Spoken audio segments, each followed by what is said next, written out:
we've heard over these 2 days, many different technologies, hydrogen, electric, and we will have, as Jay was saying, other challenges and a system to support that uptake of the technology, both in the supply chain at the beginning, downstream, also upstream and also downstream, and how we can close that loop to make the most of it and not get a waste problem.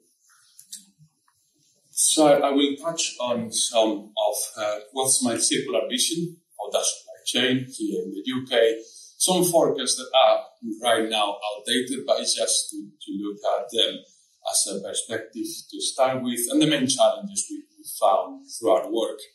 I'll focus my presentation on 3 case studies in which I've worked directly with my circular economy technical lead hat on fuel cells, EDUs, and traction batteries.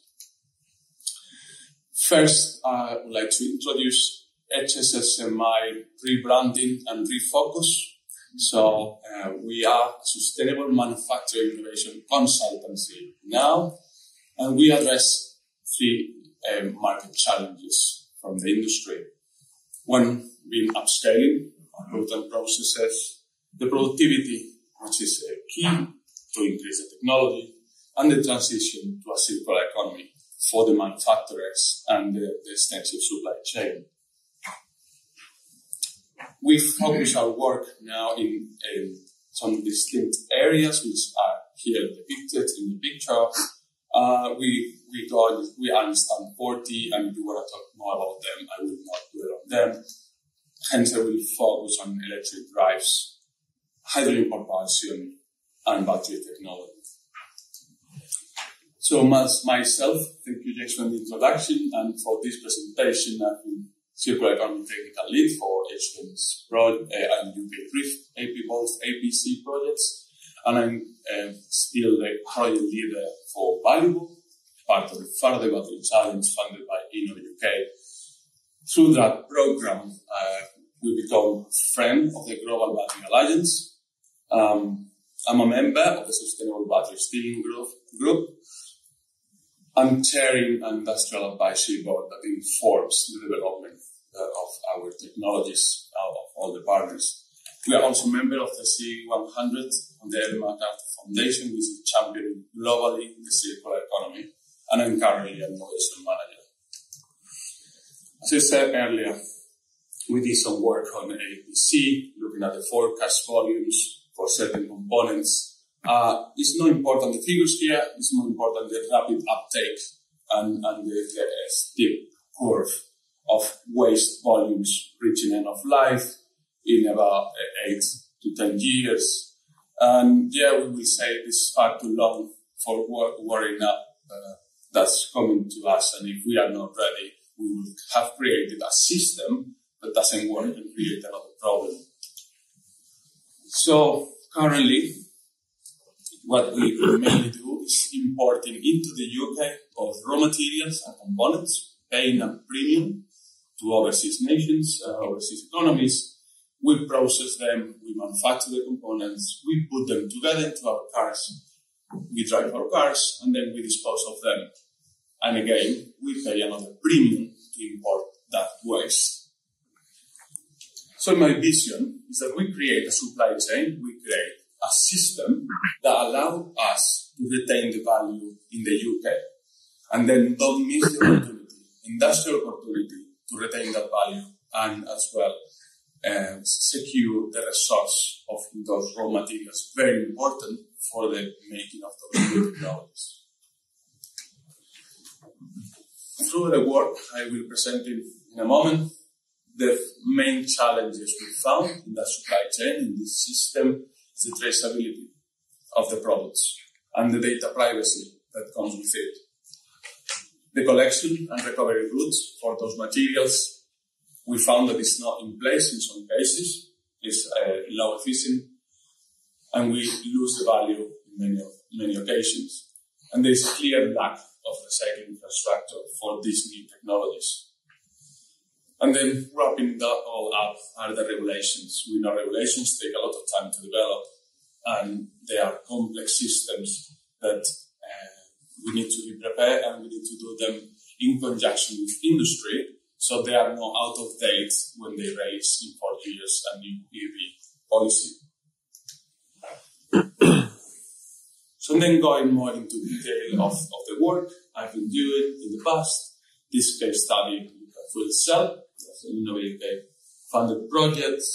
I will go into detail of our manufacturing assessment we did for that fuel cell. And we look at the traceability system that we suggested to be implemented to the OEM.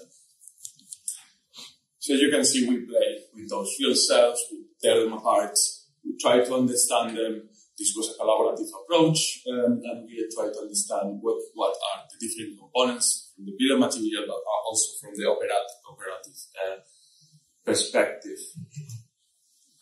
And we look at the different fuel cells and the parts, and we understood that sometimes a fuel cell is not working properly, but maybe it's because one of the cells, or few of them, are not performing well.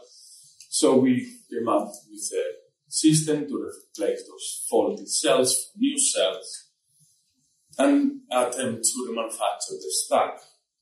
And we split into cell components, and we make a decision whether those components are performing right or not, and then hence can go for part harvesting, so go back into a fuel cell, or it must go for recycling.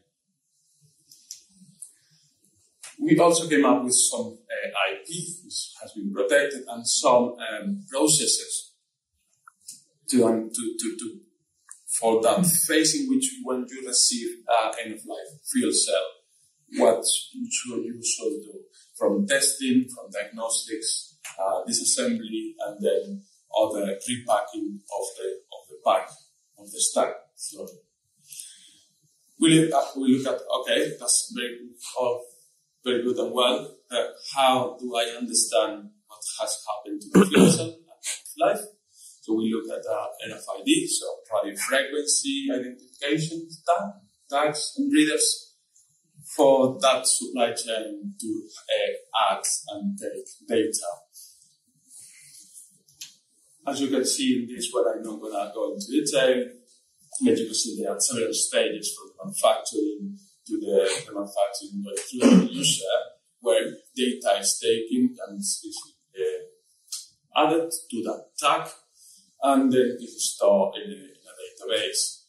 What's important to see here is that there is different data for different stages that is of importance, and that problem with data privacy can be taken away by just providing the right information and necessary information, not the IP or the protection or the detail for each of the stakeholders.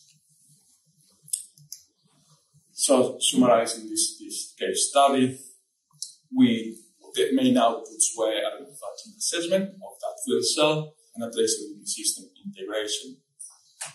Great outcomes for us was a deeper understanding of the provenance of the components and materials of a fuel cell, and also with the IP was generated.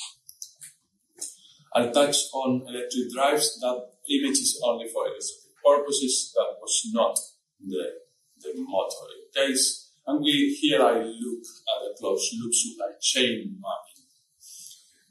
This exercise we do is to understand those collections for those challenges, the collection, the recovery routes, what do we need for each stage to keep in mind. Here it looks quite complex, but that's the supply chain we have. And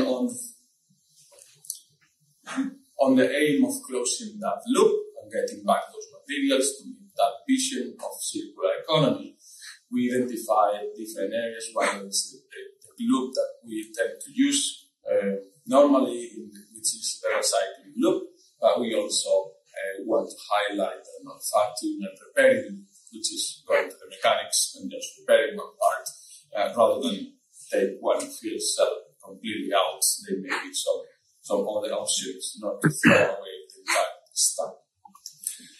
So you can see we did a deep dive on it. There was another more detailed map which couldn't fit in the slide. So I decided to go to this one, in which in each of the areas we understood each of the materials and each of the components, and then we came up with a process to remanufacture that fuel cell, but also very important, there are some gaps in that graph that allow us to highlight where the improvement can be for the future. And where some areas, we've seen some motors in the exhibition area that avoids magnets, just for the reason that magnets are very difficult to recycle. So rather than try to find a way to recycle, let's take them all together and influence the design. So here, in this case, the clear outputs were close to supply chain math for a motor, and recovery routes identified it from the bill of materials. And that's a great outcome for us, was influencing that design of our year. That was first for us. And very important is highlighting those areas for improvement where not only us but others and the UK PLC can focus and look for solutions. The last case study, which, as I mentioned earlier, are really therefore valuable, and this is on EV batteries. And in here, the grand aim of the project is a circular economy for lithium-ion. In here, these are more up-to-date forecasts. Those come from the Global Battery Alliance and were commissioned to Hans Erik Melin. And you can see how the demand is growing. The batteries in the market application, in each application is growing massively. But we got a disparity between what is placed in the market and what is available for end of life or recycling or recovery. And that's one of the challenges we identify, and we aim to close that gap and raise awareness that this is a problem we need to tackle now, so we are ready later. This infographic depicts what the valuable program is. And here we work with different partners, as Aceleron and Spark. They work on how to make battery packs or manufacture those, MPL and UCL for testing methods. MVAC a solution as looking at the legislation and compliance of all that system for that system to work, and HSFMI beyond the project leader is looking at design and adaptation of that system to the reality we face. Also, Teva is in our use case, and we see the great advancement, and the circular economy is key for them. In this project, we did similar things with the fuel cell. We took battery packs, we tear them apart, and we look what were the problems, what are the issues, what was the timing, what's the cost, what the needs operators, and what consumable you need, what are the requirements for safety. Electric vehicle batteries are a killing machine. In a risk assessment, out of 15 items that we look at, 14 of them end up in death, which no one wants to get close to, really. Our technical work with this program is looking at the cost of the need for operators at different stages, from manufacture, repair, repurposing, and recycling. And we are reaching at the end of the project with good results for these two, but we are looking always for companies with batteries or companies that receive batteries at the end of the supply chain to make this tool more robust and do a demonstrator with some results out of this project. We are currently working with Teva in doing this for them. We have an industrial advisory board. This is composed for companies from many different areas of the supply chain. I will touch on all of them, but you know most of them. And what we understood from them is the delay of these volumes is a big challenge to invest. We know that there's a lack of end-of-life infrastructure, so we cannot do this in the UK at the moment. It's a problem with traceability.